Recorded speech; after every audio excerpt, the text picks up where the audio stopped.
Hello नमस्कार दोस्तों।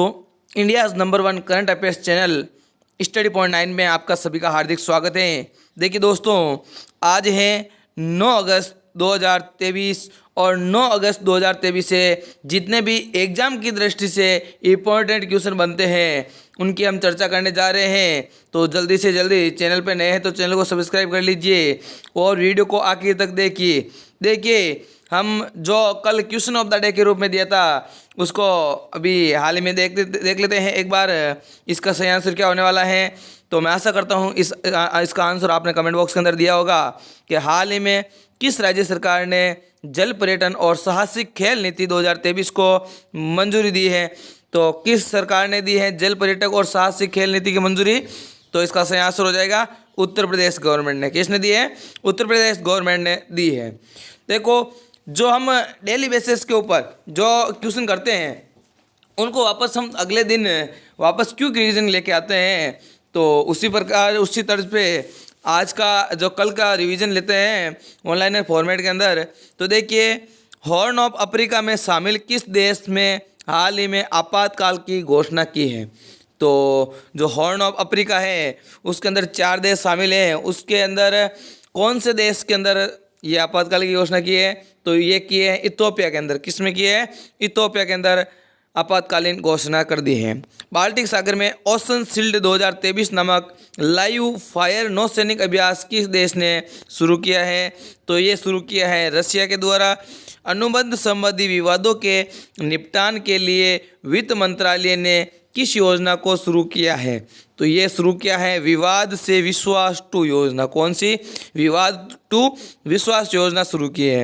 हाल ही में एशिया के सबसे पुराने फुटबॉल टूर्नामेंट डूरंड कप के किस संस्करण की शुरुआत हुई है? तो वो हुई है 132वें जो स्थानीय स्तर की जो डूरंड कप ट्रॉफी है क्रिकेट की, फुटबॉल की डूरंड कप किससे संबंध है? फुटबॉल से। तो उसका 132वां संस्करण आयोजित हुआ है, शुरू हुआ है। तो अगला है फॉर्च्यून ग्लोबल 500 की सूची के अंदर कौन सी कंपनी शीर्ष स्थान पे है? तो वो है वॉलमार्ट। कौन सी है? वॉलमार्ट। और भारत की बात करें तो भारत की 8 कंपनियां इसके अंदर शामिल हैं। किस केंद्रीय मंत्री ने स्टडी इंडिया पोर्टल शुरू किया है? तो स्टडी इंडिया पोर्टल शुरू किया है एस जयशंकर के द्वारा। हमारे विदेश मंत्री एस जयशंकर जी के द्वारा स्टडी इंडिया पोर्टल शुरू किया गया है। किस राज्य में लू के कारण सबसे अधिक मौतें दर्ज की गई है? तो ये की गई है केरल के अंदर। कहाँ पे की गई है? केरल के अंदर। देवधर ट्रॉफी 2023 का खिताब किसने जीत लिया है? तो ये क्रिकेट से संबंधित है, ठीक है ना। देवधर ट्रॉफी 2023 का खिताब किसने जीत लिया है? तो ये जीत लिया है साउथ जोन के द्वारा। किसने जीत लिया है? साउथ जोन के द्वारा जीत लिया है। जनवरी से जून 2023 तक कितने लोगों ने भारत को छोड़कर दूसरे देश की नागरिकता ले ली है? तो वो है 87,000 लोग। कितने? 87,000 लोगों ने भारत की नागरिकता छोड़ के दूसरे देश की नागरिकता ले ली है। चलो, क्लास शुरू करने से पहले, आज की क्लास शुरू करने से पहले हम एक मोटिवेशन, देखो, दुनियादारी छोड़कर अपने लक्ष्य के पीछे भागे। जो दुनियादारी है उसको छोड़ दो और अभी आप अपने और फोकस किस पे कीजिए? अपने लक्ष्य पे कीजिए। लोगों का सिर्फ वक्त आता है, आपका क्या आएगा? दौर आएगा। क्या आएगा? दौर आएगा आपका। चलो, आज की क्लास का फर्स्ट क्वेश्चन और आज की क्लास शुरुआत करते हैं हम। यूक्रेन शांति शिखर सम्मेलन 2023 का आयोजन कहाँ पे किया गया? तो जो यूक्रेन के लिए शांति शिखर सम्मेलन 2023 कहाँ पे आयोजित हुआ है?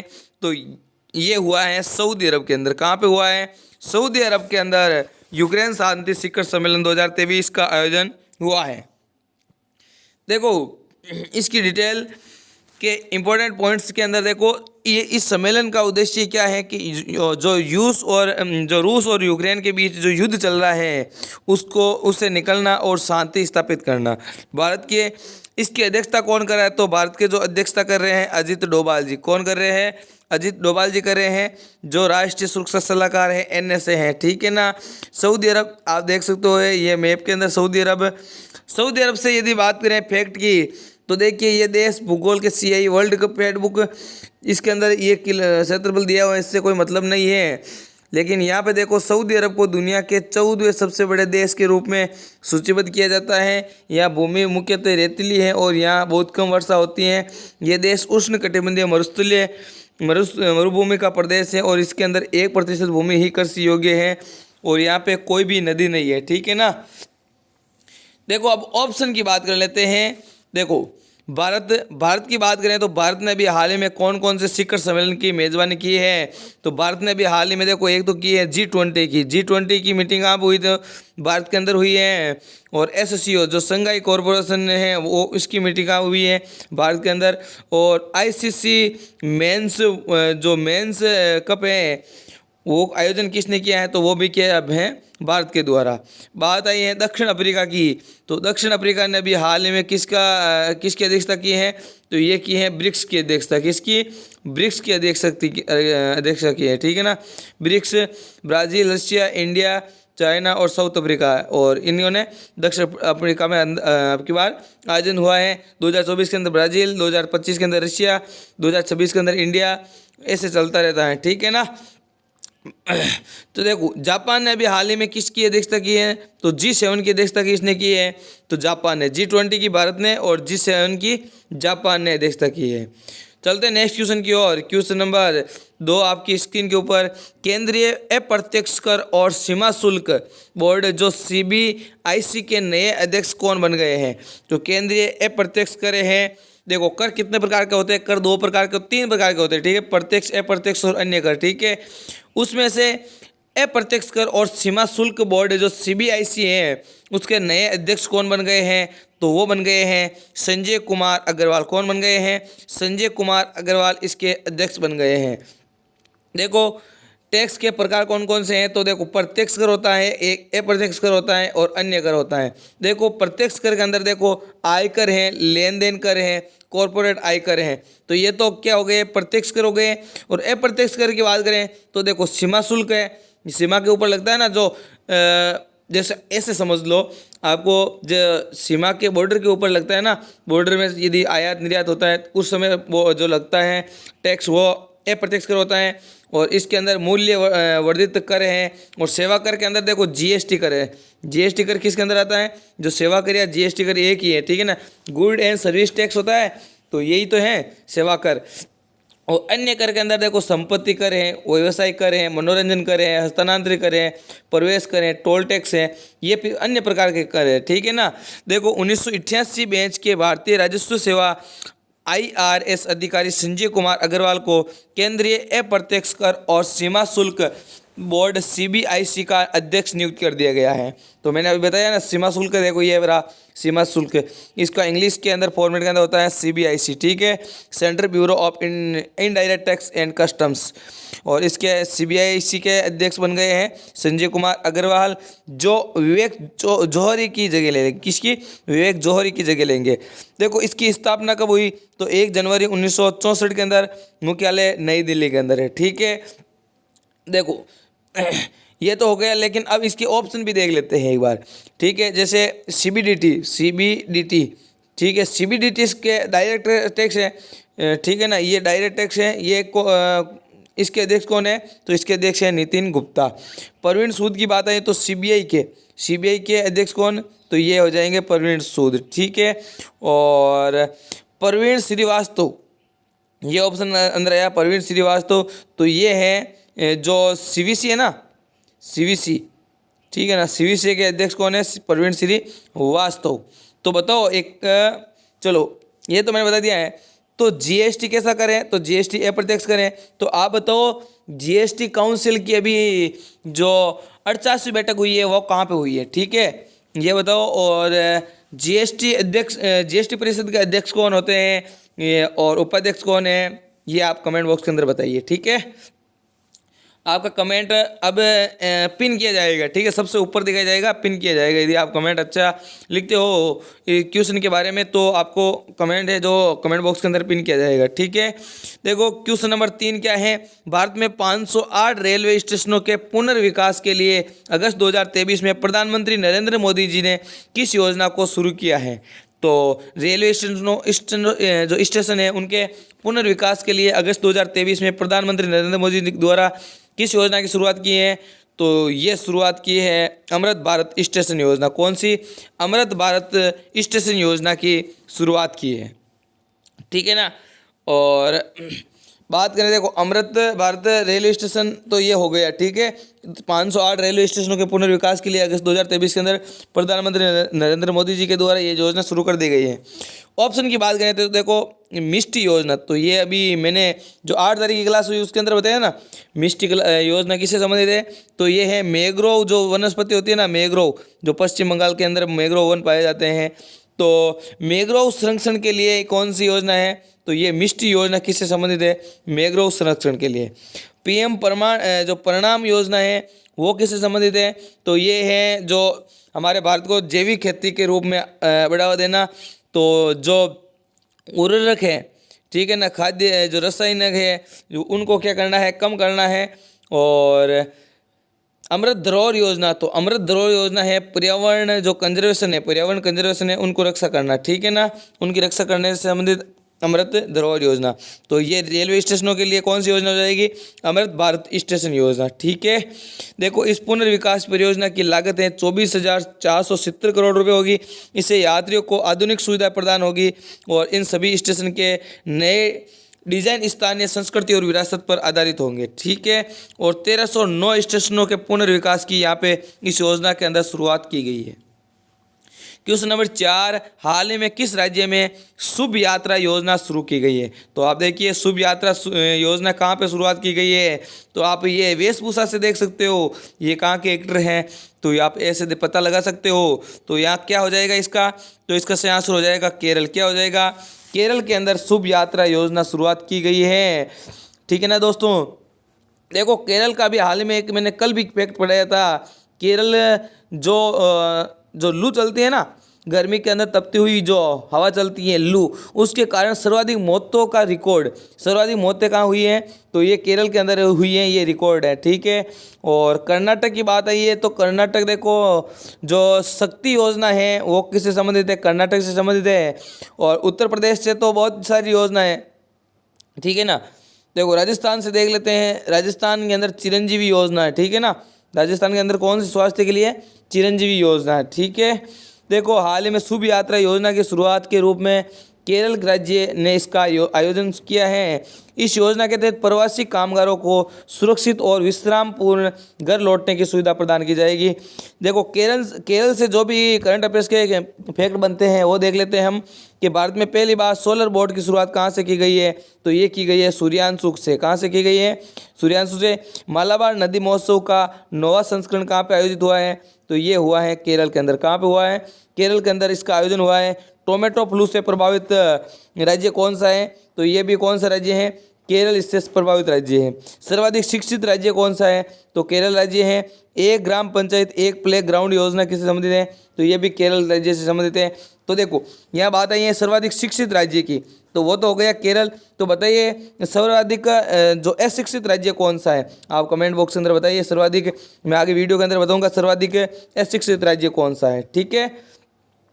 देखो क्वेश्चन नंबर 5, फाल्कन शील्ड 2023 एक सैन्य अभ्यास है जिसमें किन देशों ने भाग लिया है? तो फाल्कन शील्ड 2023 है वो एक सैन्य अभ्यास है, उसके अंदर किन किन देशों ने भाग लिया है? तो इसके अंदर लिया है चाइना और संयुक्त अरब अमीरात ने। किसने लिया है? चीन और संयुक्त अरब अमीरात ने भाग लिया है फाल्कन शील्ड 2023। तो आप बताइए फाल्कन 9 क्या है, ठीक है ना, फाल्कन 9 क्या है आप बताइए। तो सर्वाधिक वो उस पीछे वाला क्वेश्चन का मैं आंसर बता देता हूँ। सर्वाधिक गरीब राज्य कौन सा है? सॉरी, सर्वाधिक अशिक्षित राज्य कौन सा है? तो बिहार है। और सर्वाधिक गरीब राज्य भी बिहार ही है, ठीक है। देखो बात आई ऑप्शन पे है तो भारत और जापान, भारत और जापान के बीच कौन कौन से अभ्यास होते हैं? तो देखो धर्म गार्जियन का भारत और जापान के बीच, और धर्म गार्जियन होता है, वीर गार्जियन होता है, और सिन्यु मित्री होता है। ये भारत और जापान के बीच होता है। देखो चीन और पाकिस्तान के बात आई है तो इनके बीच होता है सी गार्डियन 2। कौन सा? सी गार्डियन 2 होता है चीन और पाकिस्तान के बीच। भारत और अमेरिका की बात करें तो देखो भारत और अमेरिका के बीच बहुत सारे युद्ध अभ्यास होते हैं, जैसे संगम अभी हाल ही में चले गए अभियान। देखो संगम है, वज्र प्रहार है, मालाबार है, ये इस प्रकार से है, ठीक है। चलो नेक्स्ट क्वेश्चन देख लेते हैं। हाल ही में तीसरा राष्ट्रीय जेवलिंग दिवस कब मनाया गया? तो जेवलिंग थ्रो दिवस कब मनाया गया? तो ये मनाया गया है 7 अगस्त को। कब मनाया गया है? 7 अगस्त को मनाया गया है। नीरज चोपड़ा जी के जब भाला फेंक के ऊपर 87.6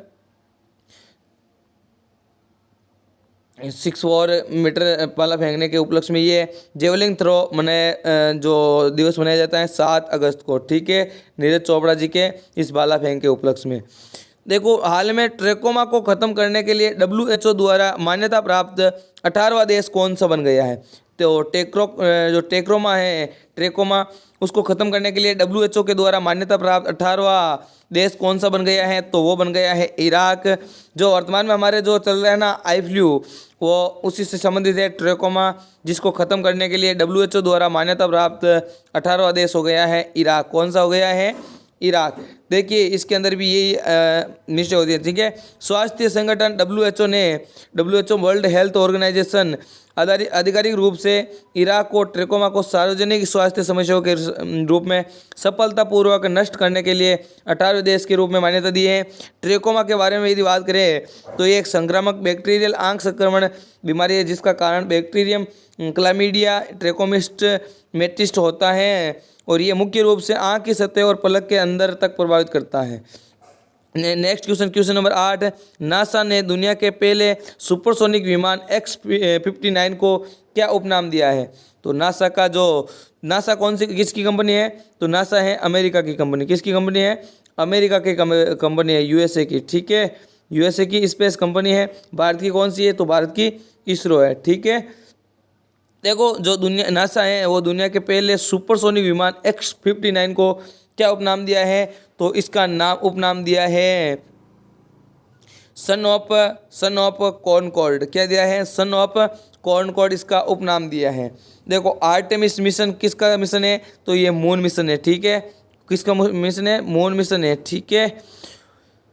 चलो आगे चलते हैं। देखो अमेरिका की लॉकहीड मार्टिन ने नासा के लिए X-59 क्वाड सुपरसोनिक टेक्नोलॉजी विमान को बनाने का काम पूरा किया है। X-59 विमान पृथ्वी पर किन्हीं दो बिंदुओं के बीच लगभग 2 घंटे में यात्रा कर सकता है, और यह लगभग 1500 किलोमीटर प्रति घंटे की रफ्तार से उड़ान भरेगा। Question number 9। मालाबार बहुपक्षीय। देखो मालाबार बहुपक्षीय नौसैनिक अभ्यास 2023 के मेजबान देश कौन सा रहा है? तो देखिए दोस्तों, जो मालाबार है वो क्वाड की जो युद्ध अभ्यास है, किसका है? क्वाड का युद्ध अभ्यास है। क्वाड जो 4 देशों का समूह है, भारत, जापान, अमेरिका और ऑस्ट्रेलिया। आप ऑप्शन के अंदर देख सकते हो, ये सभी क्या है? क्वाड के मेंबर हैं, और इन्हीं के अंदर ये मालाबार युद्ध अभ्यास होता है। लेकिन अब की बार 2023 के अंदर इसका आयोजन कहाँ पे किया गया है? तो इसका 2023 के अंदर आयोजन किया गया है ऑस्ट्रेलिया के अंदर। कहाँ पे किया गया है? ऑस्ट्रेलिया इसका सही आंसर हो जाएगा, ठीक है। चलते हैं नेक्स्ट क्वेश्चन की ओर। किस देश के वैज्ञानिकों ने मलेरिया को खत्म करने के लिए TC1 नामक बैक्टीरिया की खोज की है? तो मलेरिया को ख़त्म करने के लिए TC नामक बैक्टीरिया की खोज की है, तो ये किसने की है? तो ये की है स्पेन के द्वारा। किसके द्वारा की गई है? स्पेन के द्वारा की गई है। ऑप्शन नंबर सी इसका सही आंसर हो जाएगा। चलो आज का last question of the day के रूप में आप इसका आंसर कमेंट बॉक्स के अंदर दीजिए। केंद्र सरकार ने ऑयल इंडिया लिमिटेड OIL को अपग्रेड करके किस रत्न को दर्जा दिया है? ऑप्शन नंबर ए है महारत्न, ऑप्शन नंबर बी है नवरत्न, ऑप्शन नंबर सी है मिनी रत्न, और ऑप्शन नंबर डी है इनमें से कोई नहीं। इसका आंसर आप कमेंट बॉक्स के अंदर बताइए। और जो मैंने पीछे क्वेश्चन पूछा था उसका भी आप कमेंट बॉक्स के अंदर GST से संबंधित क्वेश्चन पूछा था, उसकी डिटेल पूरी GST की आप कमेंट बॉक्स के अंदर लिखिए। आपका कमेंट बॉक्स के अंदर पिन किया जाएगा, और कल की क्लास के अंदर उसका स्क्रीनशॉट लेके आपको सभी को उसके सही आंसर बताया जाएगा, ठीक है। मिलते हैं नेक्स्ट वीडियो के अंदर। वीडियो पसंद आया तो वीडियो को लाइक कर दीजिए, दोस्तों के साथ शेयर कर दीजिए, और प्यारा सा कमेंट कर दीजिए। और हमारे यदि आप चैनल पे नए हैं तो आपको पता नहीं होगा, हमारे करंट अफेयर्स के जो एक टेलीग्राम चैनल भी चलता है जिसका नाम है daily current affairs study point 9, जिसका लिंक वीडियो के डिस्क्रिप्शन के अंदर और कमेंट बॉक्स के अंदर पिन किया हुआ है। वहाँ से उस चैनल को ज्वाइन कर लीजिए ताकि आपको इसकी PDF और क्यूज मिल सके। Thank you. जय हिंद, जय भारत। मिलते हैं नेक्स्ट वीडियो के अंदर नए जोश नए जुनून के साथ।